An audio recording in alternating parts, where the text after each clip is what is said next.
Fantastic. That's great. Thank you. Thank you. Oh, I feel so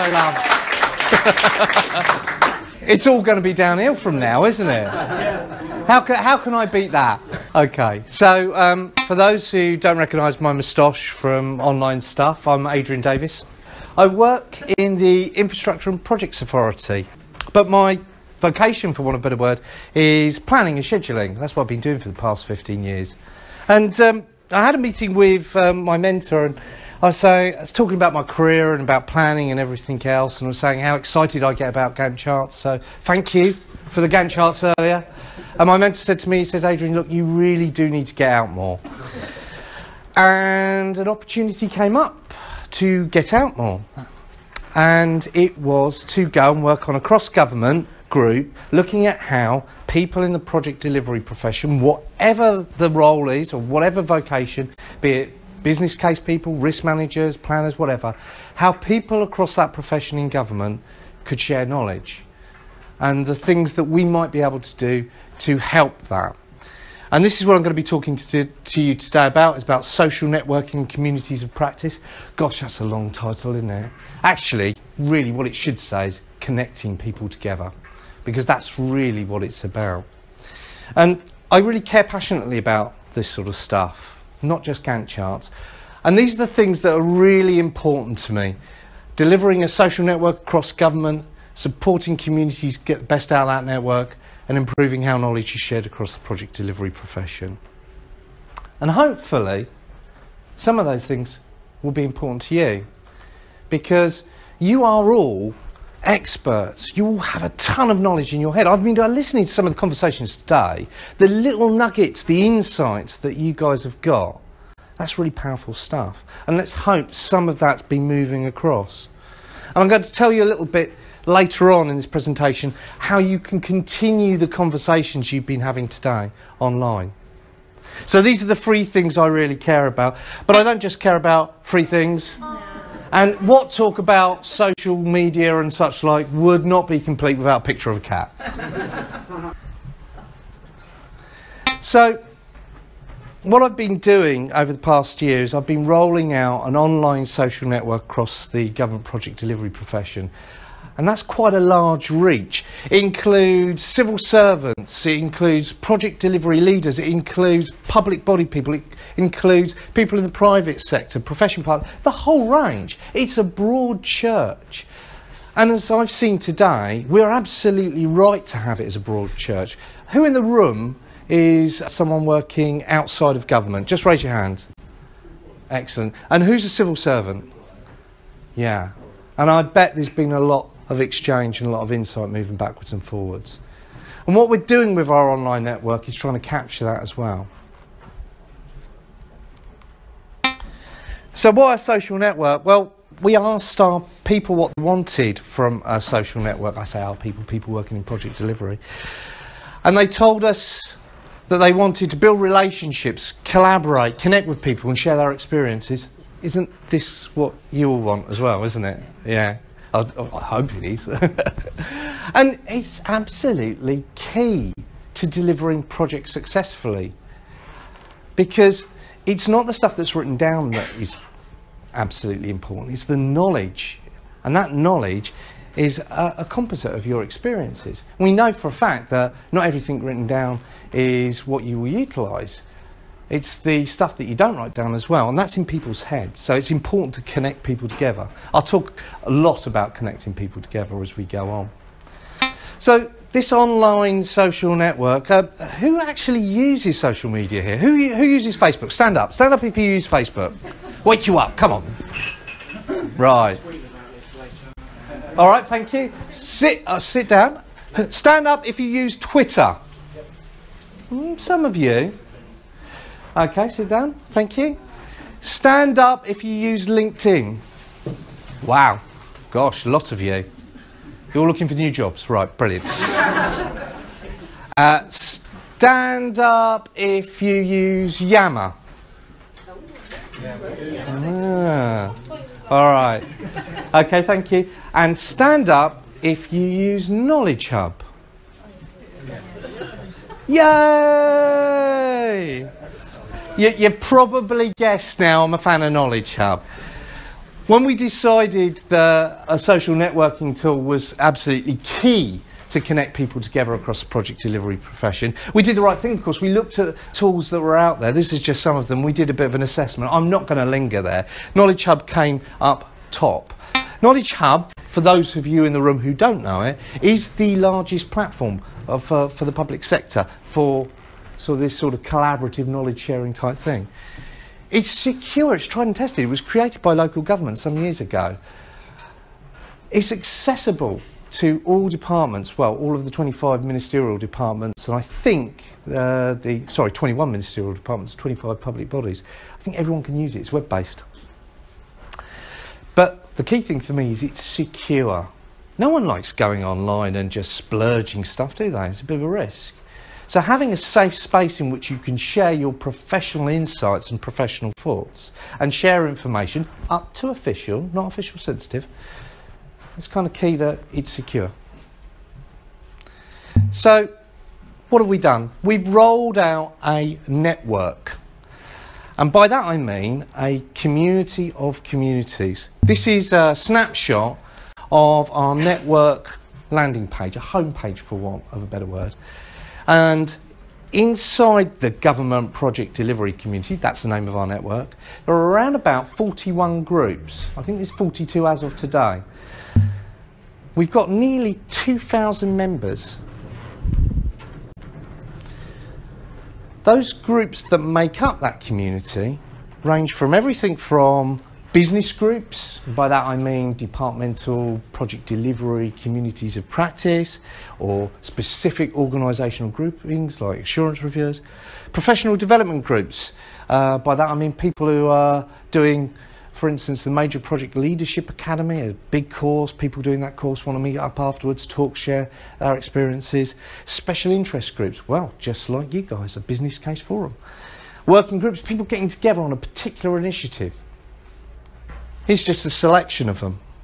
But the key thing is it's not just individual groups in the same online space.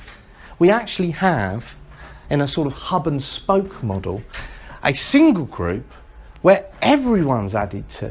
So what this means in practice is that's 2,000 people who are working in or interested in projects and programmes and portfolios across government in the same online space. Now LinkedIn's great, but what this gives us is people really of the same interest, of one focused thing. And of course, the impetus behind Knowledge Hub is not to maximise opportunities to grow business, it's about maximising opportunities to share knowledge. So there is a different agenda by the supplier here. The Business Case Practitioner Forum we've just set up, and we're going to send you an invite. Well, actually, it should be in your inboxes right now, actually, if the magic of the internet has worked. If anyone's in their email at the moment, have a look. You might see an invite to the Business Case Practitioner Forum. So, like I said, we've got a central group. Think of that as a bit like a water cooler for the profession. So we've been growing. These figures are up to the beginning of May. We're up to around about 2,000 people now. But it's most importantly about activity. It's about doing stuff. It's about sharing things. It's about commenting and, you know, connecting with people and talking. And we've been watching the activity in these individual groups very carefully. And we've done a little graph here. The groups on the far right, not very active at all. Well, the primary reason for that is they're either just starting or, in fairness, some of them aren't working. And this is the thing about online groups.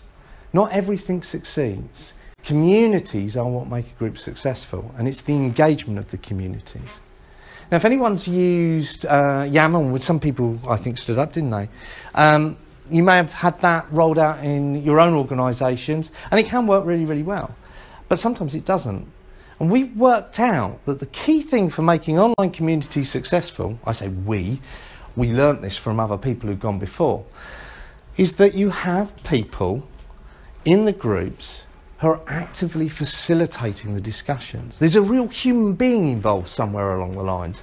nudging the people to say, hey, that question over there, you know the answer to that. Do you mind just going online and just posting an answer? And this is really important, because if you have facilitators embedded in a group, you can start to leverage and start to manoeuvre the knowledge, the experiences, the insights around the group and encourage people to share what they know. And it's working. And these are just a few comments from some of the people who've been in the community so far. I don't know if any of you know them. We won an award. Oh, don't I get a clap? Thank you. This was the Way We Work Awards. It's a government-wide scheme to promote smarter working. Because, do you know, with all the efficiencies that need to be made across government and the way in which the world is developing, and you will have heard this before probably countless times, that, you know, you can't ignore digital. It's there, it's here. We've got to get used to using it actually and make it work for us. And rolling out on a network across a whole profession in government, well, they thought that deserved an award. We only started in September last year, so fingers crossed we'll continue to do well and win another one. It's not easy though. It really is not easy. The technical challenges, well, I think we've cracked them. Like I said, it works across all departments, so we don't have to worry about the shared IT infrastructure. There's 10,000 plus people working in project delivery who would consider themselves professionals or maybe just associated with it or have got some interest. Who they are, we don't know. There's no big list. But through groups like this, through the heads of professions in different departments, we're reaching out. We've got the budget. This is all paid for. If you want to start up a group or join this, it's free. It's already paid for. That's great. And it's usable. It's a simple system we've rolled out. Knowledge Hub is an easy-to-use platform, and it's been upgraded in a couple of weeks, so it's going to get even easier. The cultural challenges, however, these are really tricky. These are hard. Some of those on there you might recognise from your own experiences, some not. The stranger danger one is really pertinent to civil servants. You all know each other in the room really, really well, don't you? Well, of course you don't. You know each other a little better now because you've met face to face. Online, you don't necessarily get that. But if you've got a profile, as you have on LinkedIn, wait a minute, I can read about them, I can see where they work, I can check up into them and feel a bit more confident that I can have a professional conversation with them. We've got the same ethos here, and I'd encourage you, when you join the Business Case Forum, to complete your profile, because it's one way to avoid those stranger danger concerns. And in fact, when I'm approving who can join and who can't in the wider groups, I do look and see if people have got profiles, and if they haven't and there's no detail about them, they don't come in. So, what's it all about and what is the ask? Well, like I said, we've got a business case forum for you guys to use, and it's free, but we want something back. What we want you to do is to share your insights and share your knowledge. Now, maybe this is a metaphor stretched a little bit too far, but I call this the weather system. What we're hoping is that as projects and programs are being delivered and people are learning stuff, it will get shared with the community, and in this cloudy up here, you know, knowledge and insights will rain down. And Simon over there, he's sending a lightning bolt of insight down into someone doing a business case over there. That's what we're hoping. I mean, maybe that's aspirational, but it's not that aspirational. You're doing it now. You're doing it in the room. You are a weather system. You are sharing stuff. You're learning from each other. Insights are being shared. Hopefully a few lightning bolts have happened today. But I'm going to be realistic with you. You've got this online group now. You've got the invites in your inboxes. What can you expect? Well, the reality of it is, and this is true for all online groups, is that you're going to have a big fat bottom of I know. You have a big fat bottom of lurkers, and these are people who are just coming in, you know, reading, absorbing, going away, not commenting, not liking anything, not doing anything. You wouldn't know they were there. They're lurking, but they're getting value. So don't be put off if you don't see, you know, every single member of the group posting online, because it doesn't happen. It doesn't work like that. Actually, hopefully some of you, with the right bit of encouragement from Simon and Merv and the other facilitators in the group, will start to post things and become a bit of a regular contributor. Share your professional knowledge. And some of you, I'm sure, will have a lot to say and a lot of insight and things you really want to share. Sharing is good, isn't it? We get professional recognition when we share stuff as well. And you become catalysts and engaged. Some of you may be leaders in your own organisation in the business case field. Well, you might be a lurker and a leader, you might be up here. You choose, it's up to you. But hopefully some of you will think, I really want to see this community work, and join Simon and Merv as facilitators to actually turn the handle and do that encouragement, because that's what's needed. People need encouragement. So, what's next? There's an invite in your email right now, hopefully.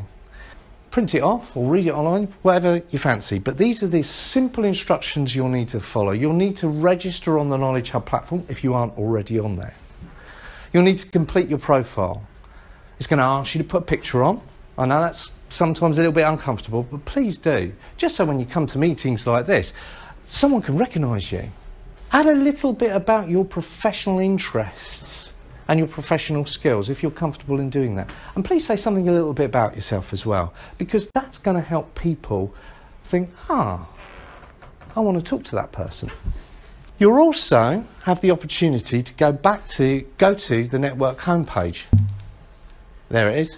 It's going to look slightly different. This is from the upgrade. So if you do it today, it looks slightly different, but the title will be the same. And when you get there, you'll see an option called Join Specialist Interest Groups. Click on that, and then you'll see the Business Case Practitioner Forum. And there'll be an icon that looks just like that. Then go back to the network homepage and join the Community Hub, that big water cooler group. We want you in there. It doesn't matter where you come from, we want you in there. We want you to share your knowledge and your experiences and your insights with the rest of the project delivery community. Like I said, my background's in planning. I've learned a fair bit today just by listening and talking to people with a business case focus. There's lots of colleagues out there who aren't in the same specialist focused areas that you are, that would really benefit from what you have to say and what you have to share. And in fact, it's an opportunity for you to influence them as well, to get your message across, to get across the importance of business cases, your particular skills and experiences. Key thing, social working online, sharing your experience, like I've said. It can take us from this, anyone recognise this, to that. Well, that's the hope. We think it's going to work. We're seeing successes already. And we hope that when you join the Business Case Practitioner Forum online, you'll help us move from there to there across the whole of the project delivery profession. Hopefully we've got some time for some questions. Thank you. Oh, bless you. Brilliant, I've got 2 claps. You've had 3. Hey! Can you moderate it so that it doesn't? Because one of the downsides of LinkedIn, it just becomes crowded with noise. Yeah. So you're going to rule that out. Yeah. So every single feature and aspect on Knowledge Hub, there's an option to click a red flag. So if you see something that's inappropriate or you don't like or you think we need to be aware of, press the red flag. And boy, it works, I know, because my phone goes crazy. But actually, it's a community of communities, and each community has facilitators in place. So we've got the red flag thing, which is an electronic sort of way of doing it. We've got real human beings there as well, making decisions about whether, realistically, the likelihood from what we've seen by looking at comparable networks on the Knowledge Hub platform, professionals like yourselves, is moderation is actually a very low risk. We're not getting many examples or instances where there's problems. You won't let recruiters in? There is terms and conditions embedded into Knowledge Hub. There is no selling, okay? So there's a bit of a fuzzy area when it might be a ticketed event, but we negotiate and talk with Knowledge Hub, and they're quite fine for us to make a judgment call. And to be honest, if it's APM, it's PMI, or it's events like this, actually, on it goes. Sorry, I was wondering, are you willing for us to promote it to our networks when we go back to our offices? Oh, that'd be lovely. Yes, please. But do you have to be government? No. No. No. This is a broad church. Some of the groups, like I said, there's around about 41 groups within the government project delivery community. Each of those groups sets its own membership policy. So, for example, Linda over there, you've got an HMRC project delivery community group, haven't you? Absolutely. And that's for HMRC people, isn't it? Yeah. So what would happen is if you decided to join, you'd have to knock on the door. Linda would say, well, this person's not from HMRC. Look at your profile and think, oh, maybe I do want him in or not. So there's a decision process to be made, but it's the group owner's decision. On the community hub, all you really need to do is have a professional interest in project management or program management, the whole kit and caboodle, really. So if you wanted to set up a new forum, I think about like Kent was thinking about contact we've made with other organisations in my area. I could set a forum up for a department or an area like that as well. So the Knowledge Hub platform's very large. It has a huge amount of local authority groups on there. Yeah. And it's free to the public sector to set up a group on the Knowledge Hub platform. We've done something a bit different. We've actually set up what's called a professional network, a ring-fenced area. Now, if you wanted to set your group up in our professional network, all you really need to do is have a conversation with me and we can talk it through, whether it's the right fit or not. And if it's not, maybe free, but on the Knowledge Hub platform as a whole. Yeah. And then maybe we can, send adverts backwards and forwards to get people to join and such like. Who owns the knowledge on the hub? Whoa, big question. So, the terms and conditions in Knowledge Hub puts the ownership of the information and the knowledge with the person who's posted it in the organisations. So far, I would say that everybody who's been posting stuff up on there has been fully compliant with the usual sort of copyright things as well. We've not had anybody flag up that shouldn't be shared because that's copyrighted elsewhere. So. It's all right to cite stuff. Oh yeah. And these days, most stuff's, if it's out there, you can share it or post it. Do you have interfaces with other forums? I'm thinking of the police online knowledge area. I've been reaching out to a number of different areas. Scottish Government really have been a huge user of Knowledge Hub, and I've got some contacts there. The health profession, we've got a close working relationship with them. They've got an archipelago of groups for project delivery and have a similar network. I've got one or two contacts in the police, but in fairness, I haven't followed them up for a little while, so maybe we could have a chat afterwards. Any other questions? Are you going to develop it as an app, or is it only? It's being upgraded, I think in about a couple of weeks, and it's going to be much more mobile friendly. We've been pushing for that. Knowledge Hub and the tech people have been pushing for that for quite a while. It's so important that things like this are mobile friendly these days, because I just look around the room, we've all got smartphones, we've all been using them. That's the way we want to work, isn't it? We want it to be convenient and easy. So yes, it's going to be mobile friendly. Not quite just this week, but give it a little while. Thank you very much. Okay, thank you. Once again. Oh.